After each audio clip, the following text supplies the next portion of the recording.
In Memphis, nothing comes easy, and that's exactly how we like it. This is a city built on hustle, on heart, on grit. And at Carway, our rides are built the same way. Tough, reliable, ready for the grind. No games, no gimmicks, just Memphis-style service. Real, honest, and built on trust. Where grit meets grind, you meet your next ride. Carway, grit, grind, and Pink Beetles.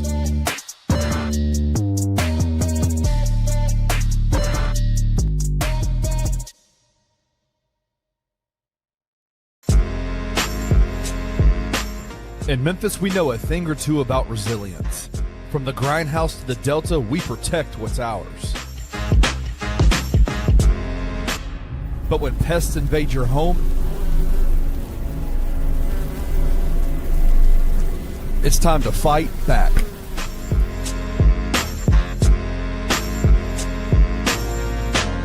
Grade A Pest knows how to handle what crawls, flies, and bites. With local experience and guaranteed results. I'm Reggie with Grade A Pest Control. We service the Memphis metro area. That also includes DeSoto and Fayette County as well. Grade A Pest has the entire Mid-South covered. So if bugs and pests put you to the test, let Grade A solve your problem.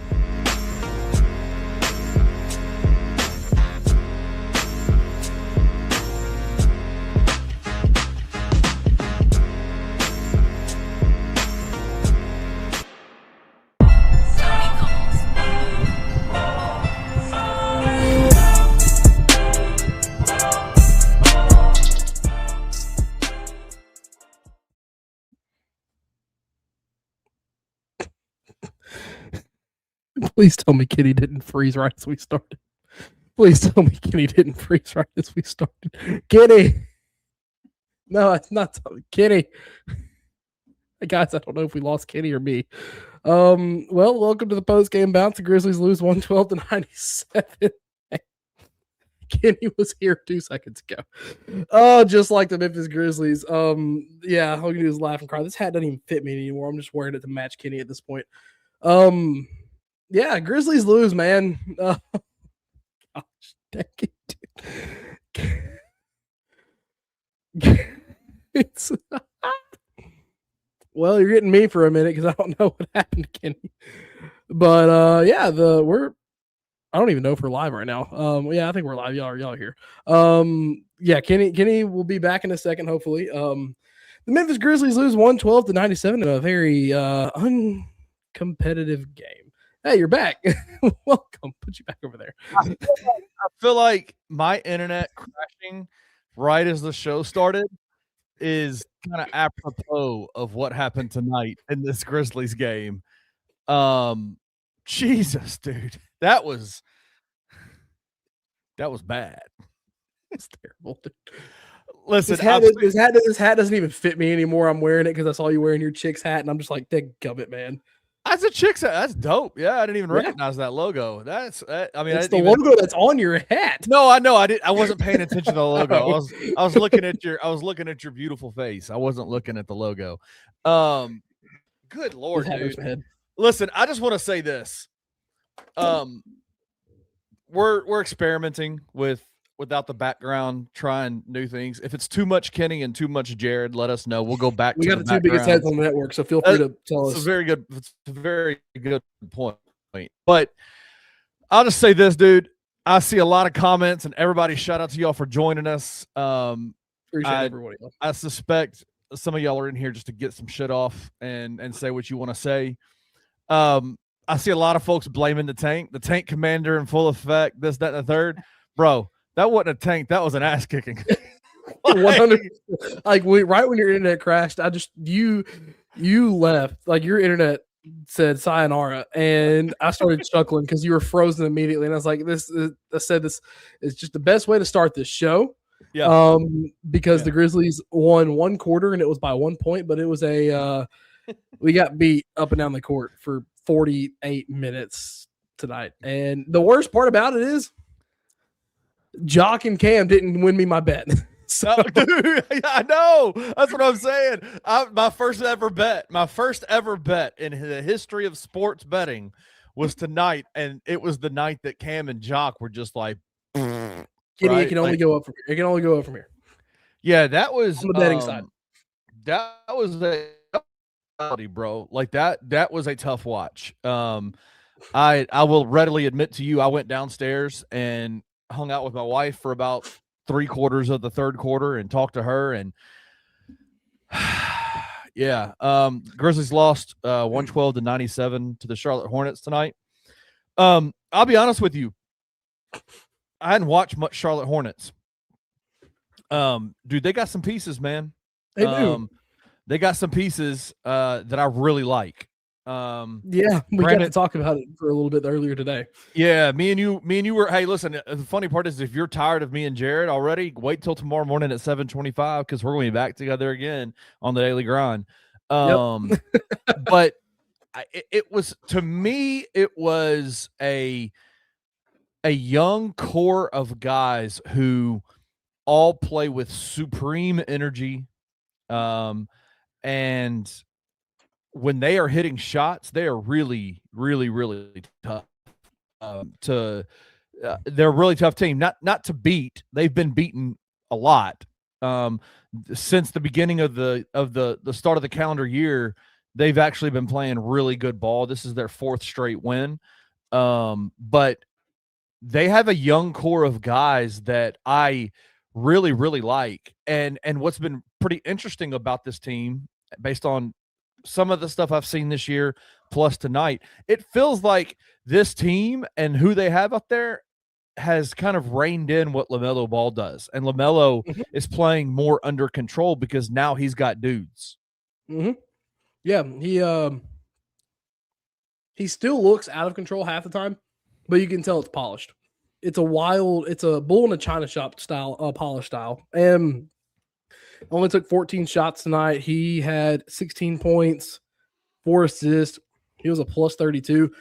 Kenny, if you just look at the box score, yeah, this was a case of our starters getting whooped against their starters because their bench, everyone was in the negative.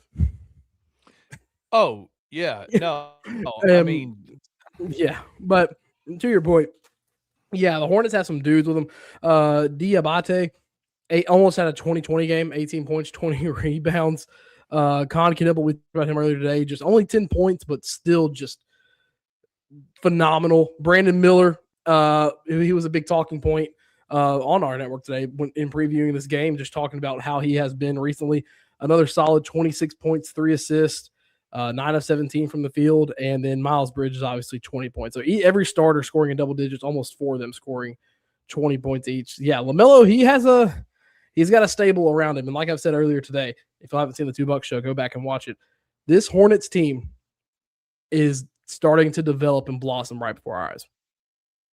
Yeah, they've got some dudes, man. Jock Landale and Cam Spencer were absolutely horrendous tonight. Yep. And Jaren had a really good first half. I think he had 22 in the first half and only 4 in the second half. Yep. Which is kind of par for the course for this team at this point, right? Like, or for Jaren specifically. Like, Jaren, this is what Jaren does. So anytime you see a bet that has Jaren scoring a lot of points in the first or second quarter or the first half combined, just go with that because he's going to do that. And then he's going to just fall to the wayside in the second half. He shot 8 of 10 in the first half and 2 of 10 in the second. Yeah. Yeah, not good. I mean, you look at this box score is pretty unbelievable. It's insane. Charlotte Hornets starting 5, plus 32, plus 30, plus 31, plus 32. Con Knipple was plus 23. That was rough. That's rough. The only 2 Grizzlies in the plus were John Contra, John Contra plus 3, Vince plus 7, and Omax plus 14.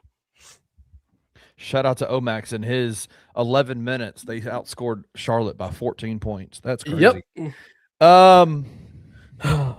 I'll just say, to me, it was a lack of offense, a lack of any kind of purpose on your offense with your offense tonight, outside of the first quarter when Jaren had 12 in the first quarter. Didn't he have 12? He had 14. 14 in the first quarter. Yeah. First quarter Was 5 of 5.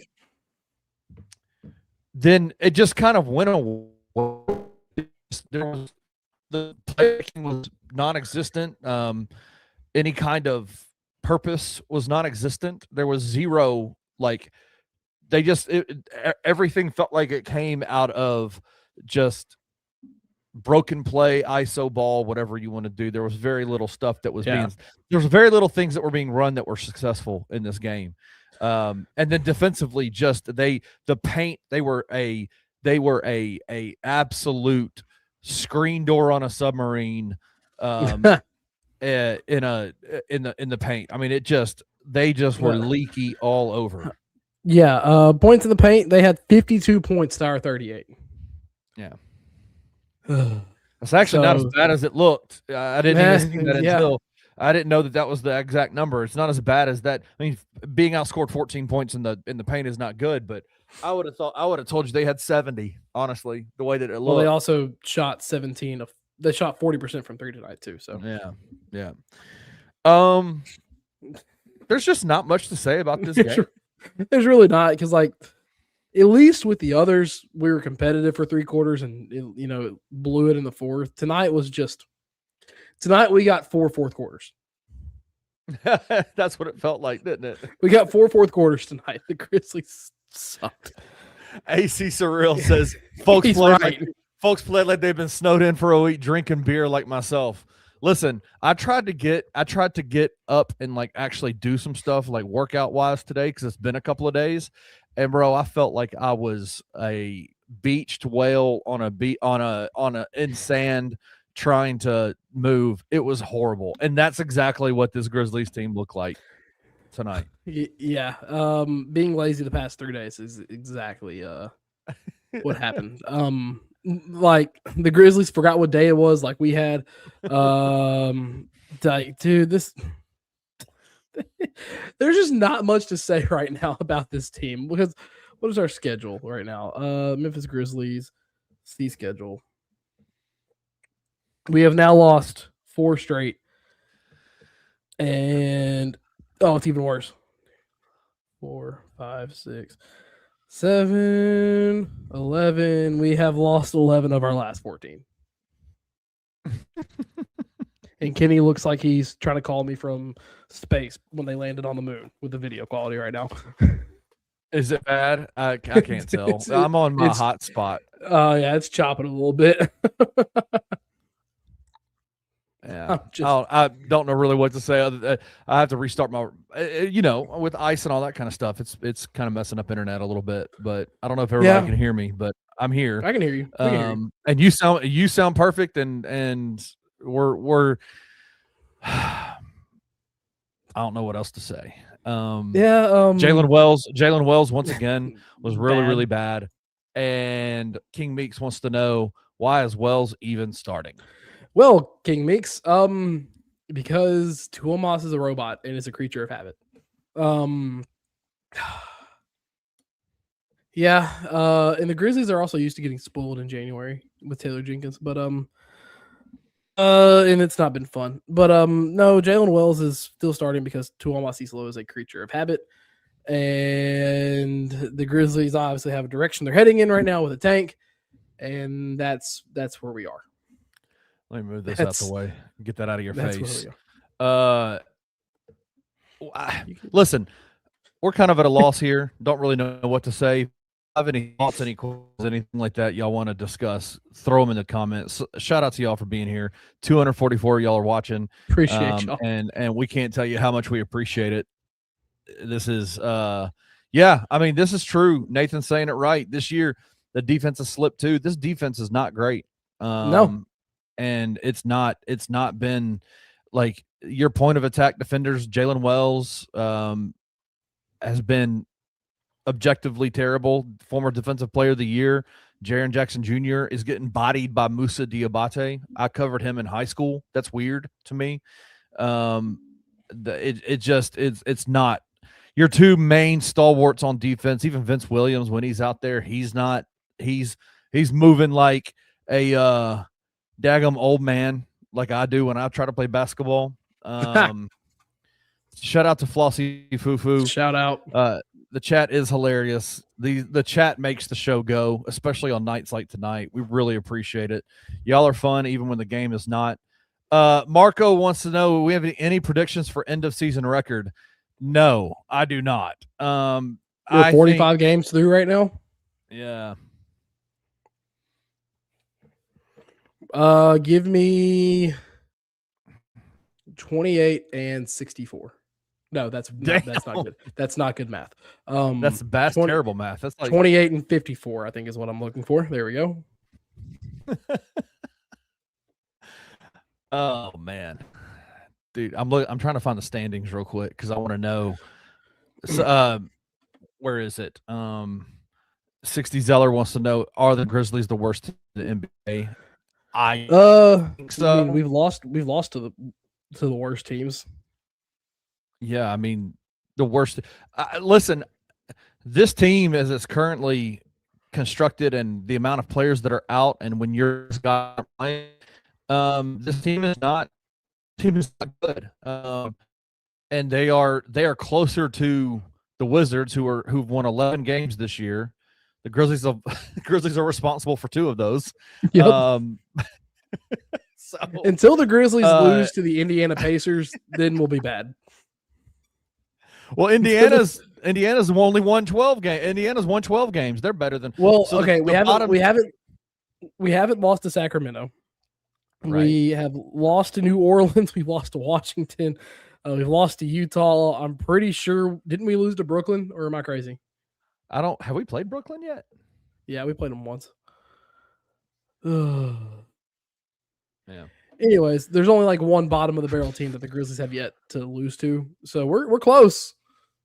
Shout out to Randall, man, a Tennessee fan and a Charlotte Hornets fan. He's right there on the border. Oh, I know, but I would normally that tell. Listen, I'll be honest with you. The fact that you have a Tennessee orange in your YouTube profile picture made me not even want to bring up this comment, but I'm going to give you a shout out because you are a Hornets fan. And if you are a Hornets fan, after all that y'all have experienced over the years and you're still sticking around, I am happy for you guys because you have some stuff here, right? Like, yeah. Brandon Miller is a offensive dynamite. Like, that guy is about as smooth of a offensive scorer that I have seen as a young guy in this league in a long time. I really like Con. I still think LaMelo Ball is one of the more unethical hoopers out there because I just don't think the style in which he plays contributes to winning. But I really like, dude, what's his name? Pat Connaughton plays on this team. Grant Williams plays on this team. Colin Sexton plays on this team. They've got some vets that have been in this game for a long time that have won championships in this NBA that are still active contributors. And I kept looking at even though Pat didn't play tonight, Colin played quite a bit. Grant only played, I think, 11 or 12 minutes or something like that. But I was watching those guys out there and I was like, this is the kind of vet presence that the Grizzlies have been looking for the last few seasons, right? You go get a Derrick Rose who doesn't play any minutes for us. You go get a Marcus Smart who doesn't play any minutes for us. He plays 0. And I'm like, man, they've got some stuff there. And I think Charles Lee came from a winning pedigree with the Boston Celtics, and he's bringing that winning mentality to the Charlotte Hornets. I like what they have. I don't think it's not obviously led to a ton of on-court success for the entirety of the year, but right now they are young. And Brevin Knight, color commentator for all the Charlotte fans out there, former NBA player, former Memphis Grizzly, who's the color commentator for the Memphis Grizzlies, he said it, I think, pretty perfectly on the broadcast. He said the Charles Lee has found a group of 5 guys that start for him that are very good, and the big thing for them is, can they stay healthy? And if they can all stay healthy, because LaMelo's missed time with some multitude of injuries. Miles has obviously missed a lot of time with his off the court stuff. Then you have Khan, who's been hurt a little bit this season as well. Brandon Miller was hurt last year a lot. Yeah, and I don't think some this year too. He's missed some this year too. If those guys can stay healthy, they can continue to build together. They've got some stuff. They got some pieces, man. Yeah, right now the Hornets are 3.5 back of the Bulls for that last play-in spot. They've won 4 straight. And so like I said, 4 straight. They put up 124, 119, 130, 112. The offense is clicking. Defense is starting to click as well, besides the Washington game where it was 115. Kenny, in their last, let's see, I think it's 6 games right here. Yeah, their last 6 games, in 5 of them, they've allowed less than 100 points. So, I mean, that's awesome, right? In today's NBA, that's amazing. And that's starting, their big that they start is Moussa Diabate. And he is I don't know what he's listed at height-wise, but I would say on the relative scale of bigs, he's a pretty small big, but they play hard defense, and they've got some stuff, man. I was really impressed with what I saw out of them tonight. Yeah, 100%. And I'm trying to look up Diabate real quick because let's see. He's 6'10", and he's technically a forward, but he's been playing center. And he is he's only 24. So yeah. This core is just young and good, man. They're young and good, man. Yeah. But this Grizzlies team, just there are moments with this roster that they have, the guys that are healthy that are playing, where they look like they're playing with purpose, they're playing with aggression, with energy. Tonight was just not the night. Yeah. I don't know. I mean, these guys are humans, so they're gonna have off nights. You just don't expect all of the starting five to have off nights. Even though, I mean, Jaren ended up scoring 26 points in the game, which, if you just took that at face value, you'd say that's a pretty good game for Jaren Jackson Jr. But bro, he had 22 at half. He had 22 he made at half. 2 shots in the second, which tells me he didn't take any free throws in the second half either. That's crazy. No, he did not. That's crazy. We went from the first quarter, or really the first half of that Pelicans game, where we saw him be super aggressive in the paint, get foul call after foul call. And now it's just he scores 26 and you're like, oh, cool. And then you look deeper into it and just how empty is that 26?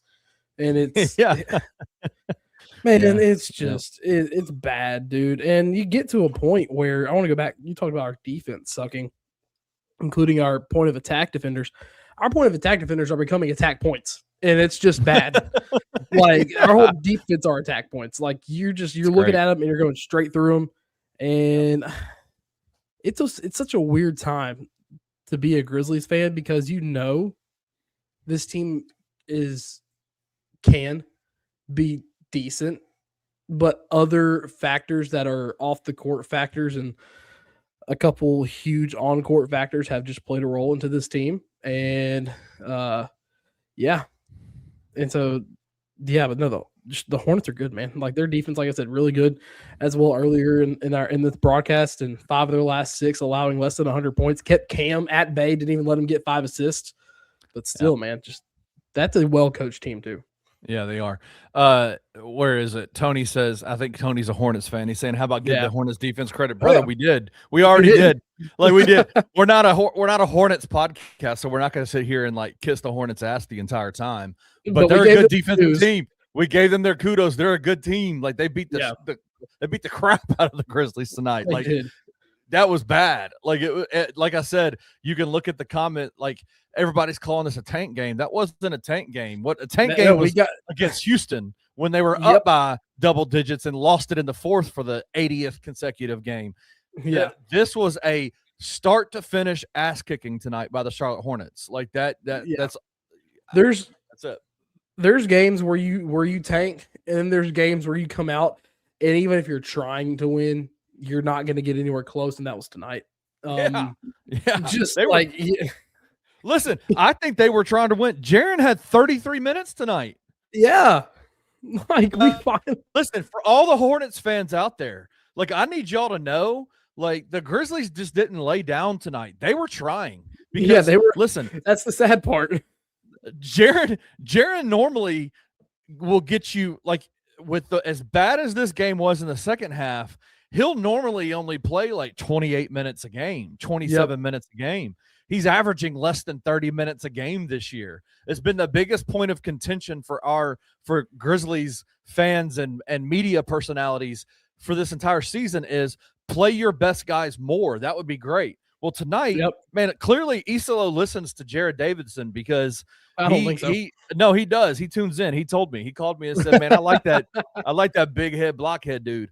And he said, clearly he listened to Jared and allowed Jared played 33 minutes tonight. Like he played a normal. He was the only one over 30 minutes.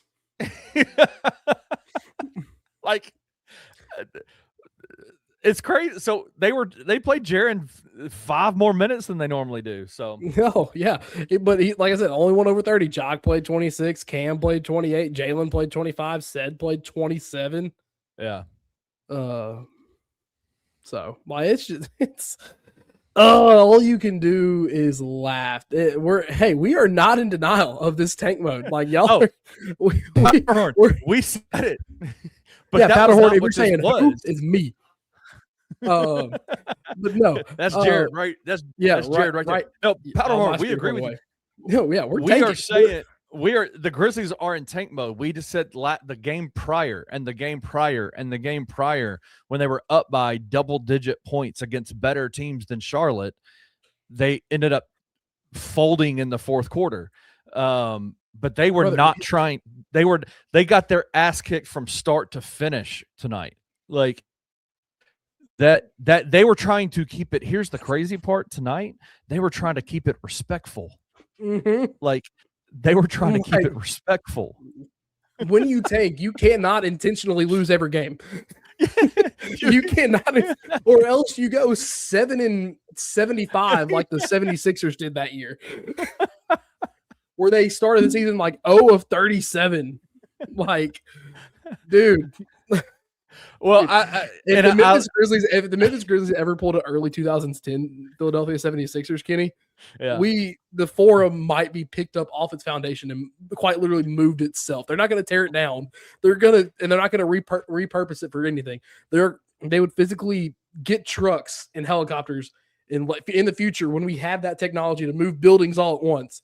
They're going to move the FedEx Forum and move it somewhere wherever they're trying to go. Yeah. Tony, empty basketball court. I'm so glad we have Charlotte Hornet fans that are in the comment section today because, like, Tony, I hear what you're saying, and I'm going to tell you this. I said this on the $2 Sports Show with Jared earlier today. The funniest thing that Bluff City Media has been around for about 3 seasons now. We're a 3-year-old company, and we did a podcast. What year was it when Brandon and Scoot were being drafted? What year was that? 23. Was that 23? Yeah, that was the 23 draft class. And Charlotte was having to make the decision between Scoot and Brandon Miller. And there's 2 viral clips that went viral for Bluff City Media that still to this day are amongst the highest viewed and commented on clips that have come out of this YouTube network. The first one was when Anthony Sane talked about Isaiah Hartenstein being black. Like that was number 1. Like that's still to this day number 1. That conversation was hilarious. That was one of the best.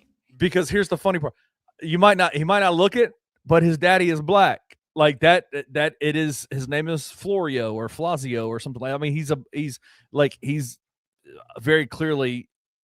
Isaiah Hartenstein's mama's genes took over, and he's got super light skin, but he is a quarter, half, whatever, black.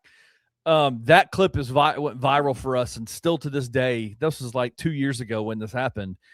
The other clip is when we went nuclear on Charlotte for deciding to pick Brandon Miller over Scoot Henderson, and how dumb of a decision that was. We made jokes about the Charlotte Hornets franchise. I called them an unserious franchise by choosing Brandon Miller. Hand up accountability. I was wrong. Brandon Miller is awesome. And so, yes, like from afar, we've watched the Charlotte Hornets and have gotten our jokes off about the Charlotte Hornets over the last couple of years. But I'm telling you, this team has got something, man.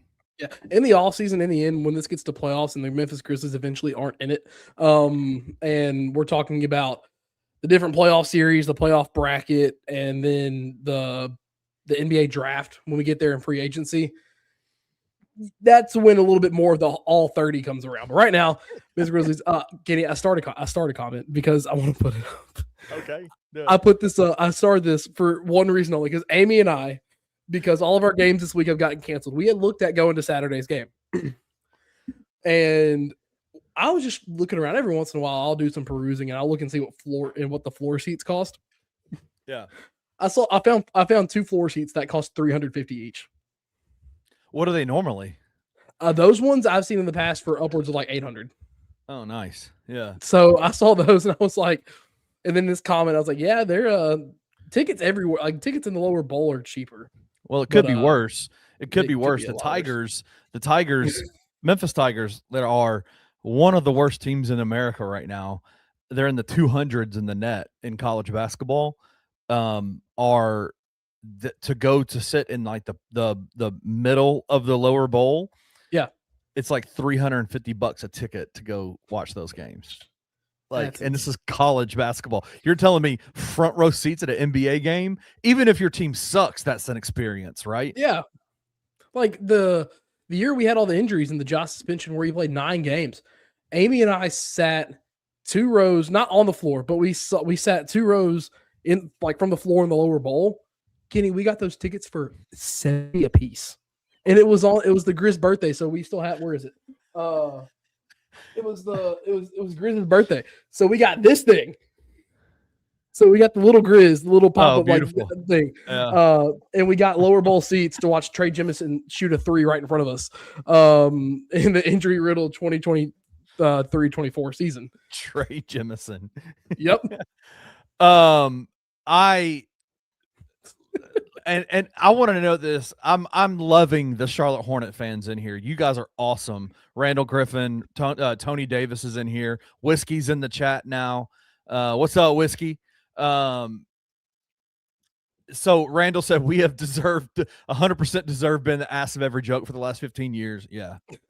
The Grizzlies are well on their way. There's a payoff. There is a payoff for the payoff is happening right now. Oh yeah, the payoffs. No, I'm saying, like, there is a payoff for when your team has sucked for so long, and then all of a sudden you start seeing the glimpses of the bright future, and that's what the Hornets are in right now. Yeah. With the Grizzlies, they went through that when the grit and grind era won the Spurs series. Yeah. And you saw it with more recently with non-basketball, but the Indiana Hoosiers, who just won the college football playoff. Dope. Yeah, it's just they are a fun team to watch. Yeah. So. Tony said this, and listen, I think what you guys are experiencing is exactly what the Grizzlies are walking through right now with Ja Morant. Every championship team has always had a small forward star or above average small forward, never build around a point guard. If you look at the history of the NBA championships, your star player, your highest paid player, your star guy being a slight, small statured point guard that can't shoot doesn't work. Right? No. Like, it's never worked. Never. And so even though we would all agree Ja Morant is an uber talent, that just doesn't work for long-term success. And so I guess my question to all the Charlotte Hornet fans in here is LaMelo's been the point person for your team for a long time. Are y'all starting to say it's no longer LaMelo? And that's okay. And what do you think Charlotte does with LaMelo moving forward? If they can get what LaMelo has done now, which is, like you mentioned at the beginning of the broadcast, which is kind of, he has dudes around him now, and one of them being led by Brandon Miller. Yeah. If you can get LaMelo to kind of be a more pass first guard and not take all the first shots, I think you're fine. But I think LaMelo is one that has moved, because I think what the initial report that came out early in the season was when Ja made fun of it was Trey, Ja, and LaMelo of all three of those being moved. Mhm. But that is a good point because the Grizzlies right now tried to build around Ja. It's led to one playoff series win, and where we had to come from behind in every single game. And just I'm trying to think. The only time that really works is building around a point guard, and I'm not even gonna say he's the actual point guard. It's SGA and the Oklahoma City Thunder. Well, yeah, King Meek said that a second ago. Yeah, about SGA yeah, I didn't see for that. them. Well, but here's the thing: SGA can shoot, and he's also an elite guy in the paint. Like he is elite, and he is a willing passer. To compare, he's the MVP of the freaking league, man. Like let's not. If you have a guy who's an MVP talent, no matter what position he's at, you can be successful. But that's SGA's the anomaly. He's not the norm, right? Like you go searching for an SGA. Yeah, I mean SGA's also 6'6". Yeah. And everyone likes to make the comparison. Oh, the Thunder are where we wanted the Grizzlies to be. Obviously, they won a championship. But with the Thunder, it's not the norm with how they progressed. Like Kenny just said, they have been an anomaly in this league, winning at that young of an age. Which is why the reason everyone thought the Grizzlies should be winning. I wanted the Grizzlies to win. I thought we had a good trajectory going, but you see how quickly it can collapse in the NBA. And the Thunder just hit gold at the right time. The stars align. Everything has to align at the same time. That's why they did what they did. So building around a guard like that is it's not normal at all for it to work. But SGA is that anomaly. You look at the last several champions, the Thunder last year, obviously with SGA. The Celtics are built around Tatum, a forward. The Nuggets around big man Jokic, but he's also an anomaly. The Warriors that year was just team effort from Steph and them. But then you had the Bucks around Kevin Durant. Oh, you talking about when they did? That's 22. Okay. Yeah, 22. Yeah. Then you had the Bucks around Giannis, the Lakers around LeBron, the Raptors around Kawhi, then the Warriors around KD. Same with Cleveland around LeBron, and there you go. You keep on going back. And when the Spurs even won it, they were kind of still starting to build around Kawhi then. Right. So they are your last big percentage of NBA champions are built around a forward, a good forward. So. Yeah. Let me see. Where is it? There was one I saw. Tony Davis said, for the Charlotte Hornets, I'd love to do a Mavs move. Hornets make play and still pick top 10. You're going to need Adam Silver's help with that. If any of y'all believe that the Dallas Mavericks traded Luka Doncic for absolutely nothing and got the number 1 pick just by luck and it wasn't on purpose, you're crazy. The Adam Silver sent out the bat signal and said, hey, Dallas Mavericks, we'll give you the number 1 draft pick for Cooper Flag. We'll replace Luka with Cooper if y'all will send Luka to the Lakers. We need the Lakers to be relevant. Yep. Because they knew LeBron was getting ready to retire. Yeah, come on, man. Like they needed a star in there. The Mavericks, they got first. They made the play in. The Hawks, they did not make the play, and they got Zachary Rissat, however you say his name. Spurs, Rissat. And then the Spurs with Wemby didn't even make the playoffs. Same with the Magic and Paolo. Same with the Detroit and Cade. Same with Minnesota and Anthony. And then same with New Orleans and Zion. So yeah. Game Time Q, another Charlotte fan. Shout out to you guys for being in here. You guys are awesome. LaMelo runs the show, but it's Brandon's team. I kind of 100% agree. I like that because LaMelo's got that personality, right? Like he can be a front and center type of dude. Brandon comes across as kind of a low key, like I just want to hoop type dude. LaMelo's like I want to be a star, and so the fact that Brandon Miller is healthy and playing as well as he's playing, it's a massive win for the Charlotte Hornets. Yeah, and also too, like yes, LaMelo runs the show because he's a point guard who has been phenomenal in his young career. But if it's Brandon's team, if the Hornets find themselves in the spot where they can trade LaMelo to go build around another young guard who in a draft class that is built around a lot of guards, kind of the same conversation that we've had with the Grizzlies getting a guard in this draft. With this draft, yeah. But yeah, so I mean, it's just you can move off LaMelo and be in that same situation to get a point guard to where you still keep it Brandon Miller's team, and the Hornets still take that next step. Yeah. Mo said, "How can you say LaMelo wants to be a? He is a star." Okay, cool. Yeah, no, that's fine. I mean, he's well known. He's had a reality TV show, with his whole family. And no, I honestly did not mean that as a dig towards LaMelo. More so was just saying, like, Brandon Miller is the kind of guy, his talent level can, I think, impact winning more than what LaMelo is willing to do. He wants to be the guy, right? Yeah. But he's fine. Yeah. Yeah.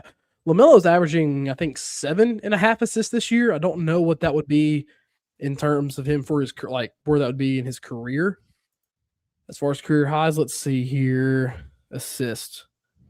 It's right around his career average. But I think the big thing with LaMelo, though, he's averaging a career low in 3-point shot. Well, since his second year, he's averaging third low in 3 points per game, and he is shooting his second least amount of shots per game. So he's embracing the role. He's embracing the role, and I think he is the spotlight of that team in that star role outside the court. But he's confining himself into a role, and he can still drop 50.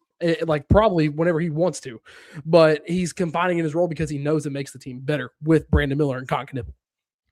It's the same kind of situation that we see with Ja sometimes. Like, people want to see Ja hit for 40, and what we say all the time is the Grizzlies are a better team when Ja has 20 and 12. 20 I think when we he have is, said that since like the playoffs year. Right, like when Ja's at his most effective and the Grizzlies are at their most lethal, when Ja is second or third in points on the team, but is averaging double-digit assists, which when he is in his bag, Ja Morant is one of the best passers in the NBA. Like, he has the ability to pass the ball better than a lot of guards out there. Let's get back to some Grizzlies questions. Philip wants to know, do you see us making any moves, big or small, excluding Ja's situation before the deadline? I see them making moves. I don't know if it's big. Kenny and I, we're plugging this show a lot today. If y'all want a little bit more of an in-depth conversation about it today, go back to the $2 show from today, Wednesday, January 28th at 11 a.m. It was Kenny and I. It was not Drew and Rusty because they both had prior obligations. But I think the Grizzlies make some offloading moves as their main move set to where they have to get off, not saying it's going to be these people, but it could be these people like a Santi, like a Brandon Clark, or who's the other one? Scotty. So just any of those three or someone else, or they're going to be a team who helps facilitate a trade. They're going to be the team that gets their hands in the mix and makes it a 3-team trade. And I said this earlier, if you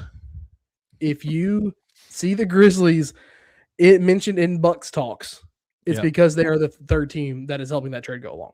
Yeah.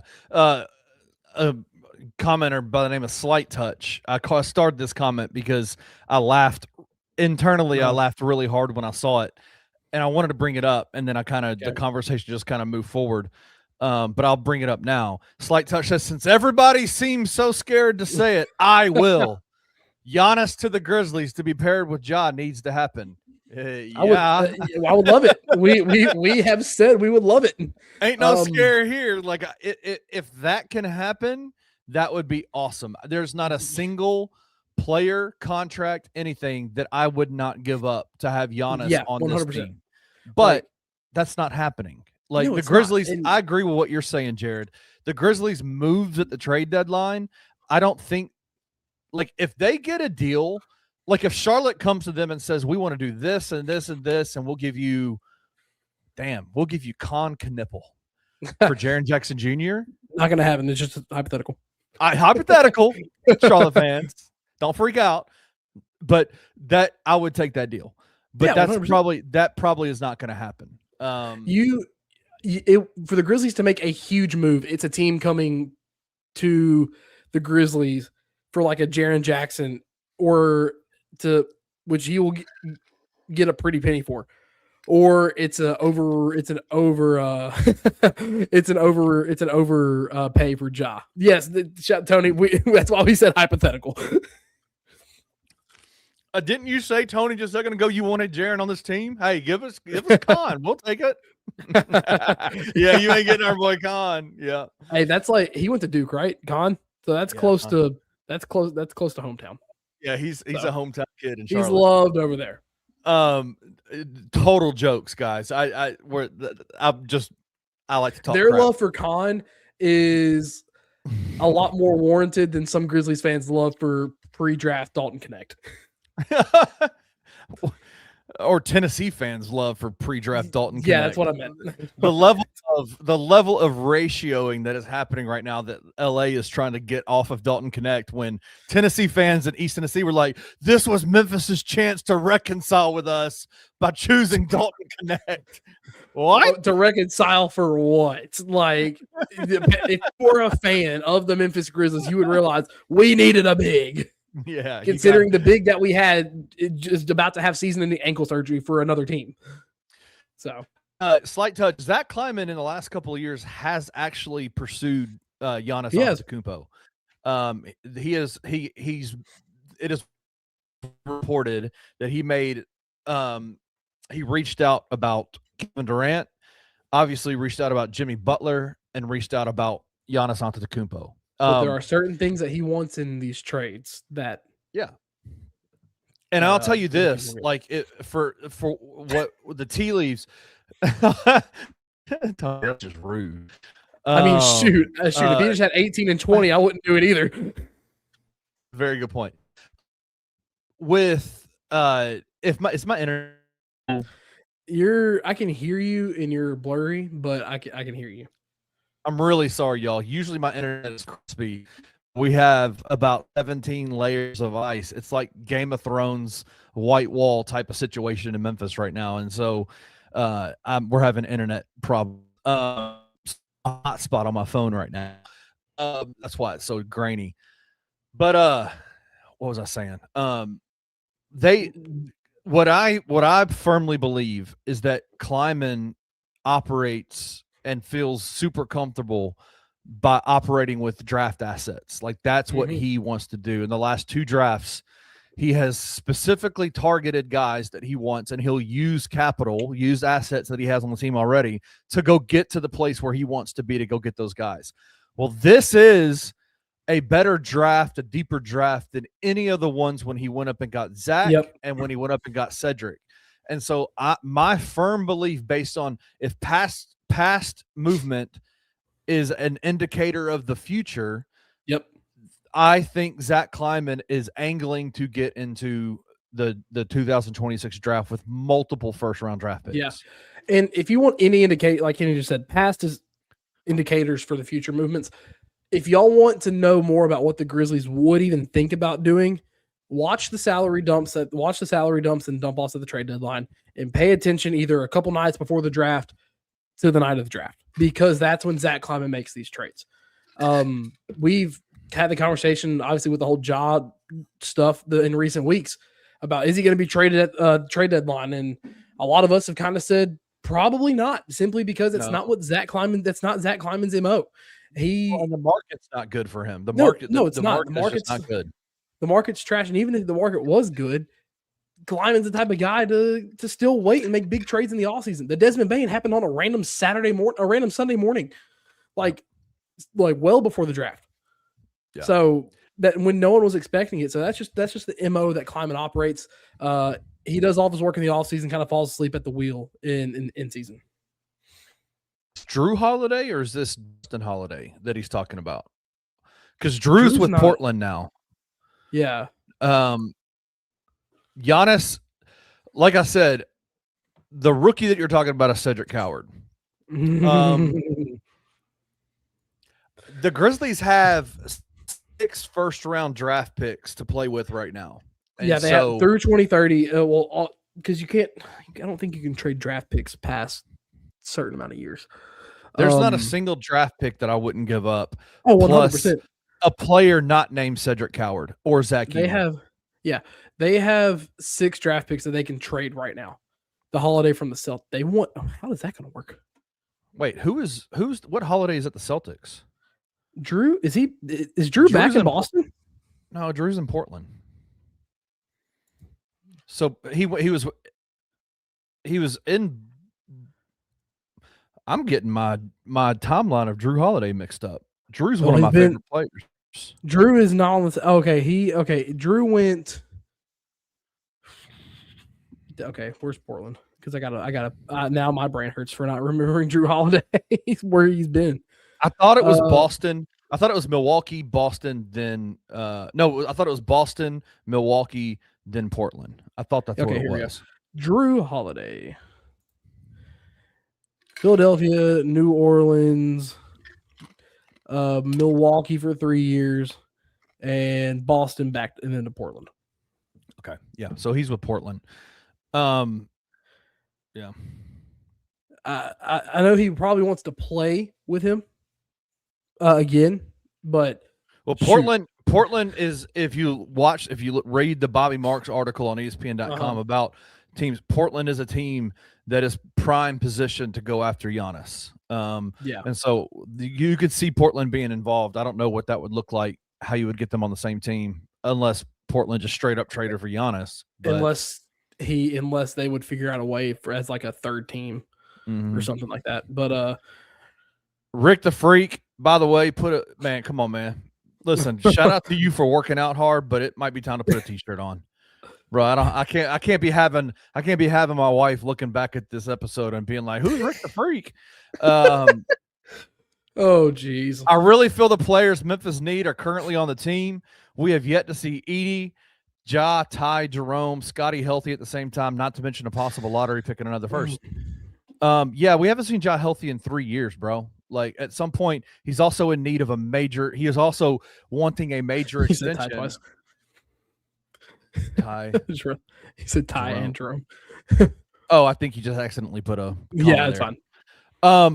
So at this point, like, you're not willing to, basically, for all the Grizzlies, or for all the fans of the non-Grizzly fans that are in here, basically what happened with Ja here in Memphis is that he saw the Trae Young trade, saw the market for Trae Young, got freaked out by it, and said, I got to go lock up my extension right now. Last summer, he wanted an extension, and the Grizzlies front office basically said, let us take care of Jaren first. We got to get him locked up. He needs an extension before you.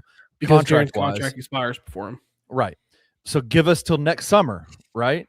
Well, then in the off season, prior to the season starting, Ja was saying all the right things. My goal is 82 games. My goal is this. Like, I'm back. I'm fully ready. I'm healthy. I'm ready to go.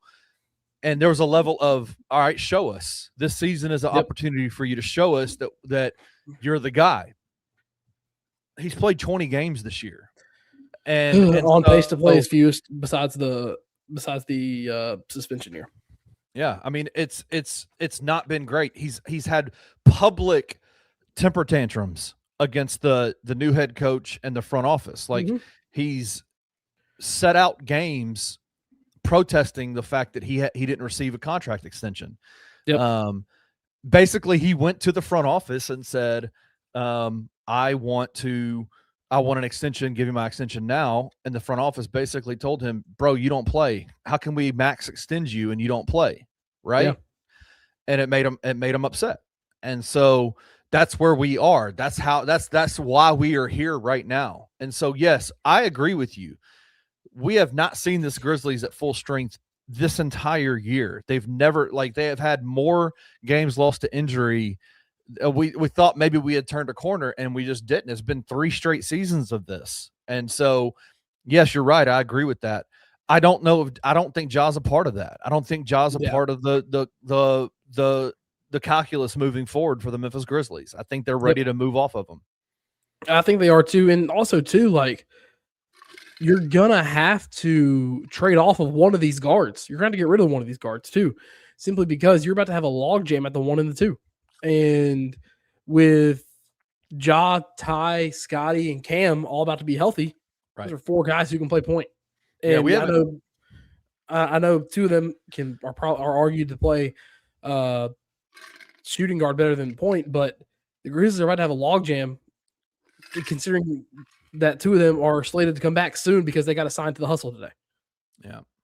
So, what are your thoughts on the news that Ty Jerome and Scottie Pippen Jr. were outsourced to the hustle, getting some minutes there? It's weird to me because the return to play timeline for Ty, we're already past that.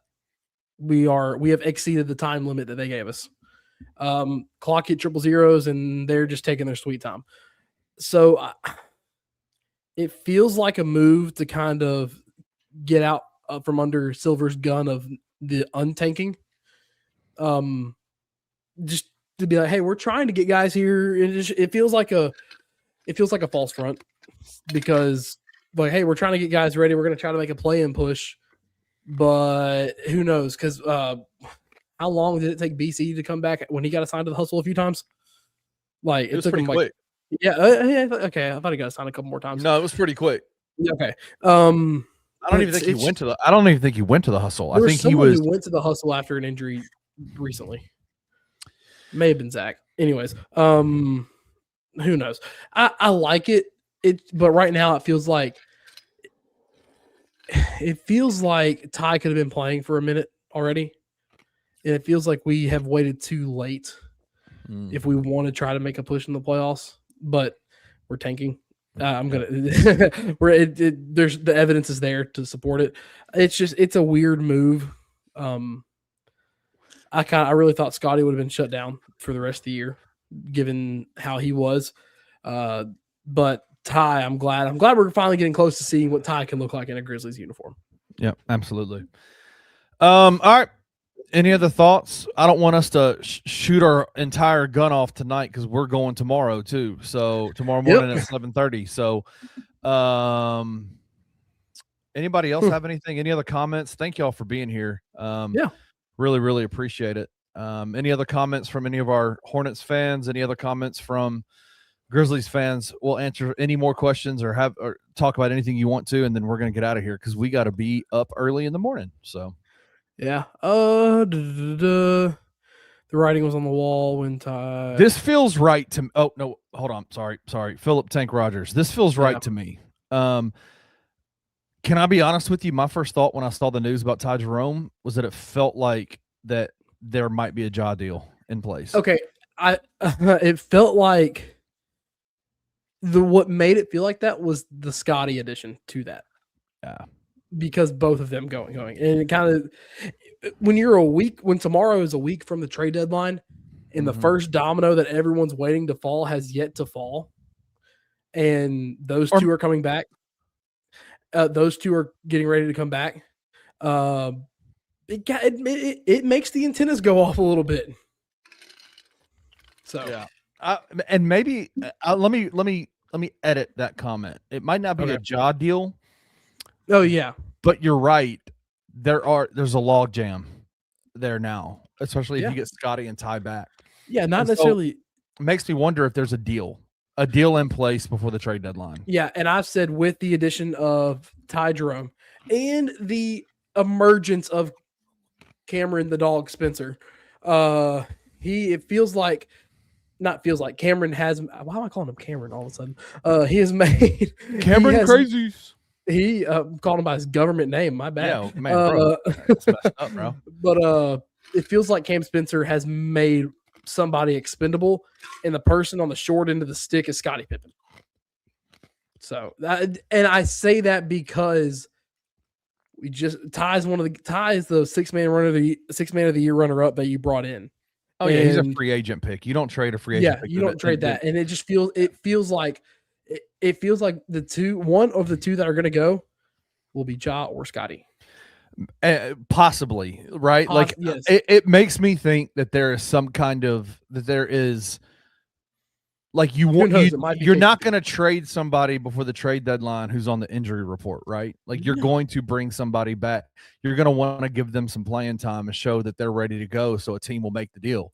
So maybe that's true with Scottie Pippen Jr. I just do. I think that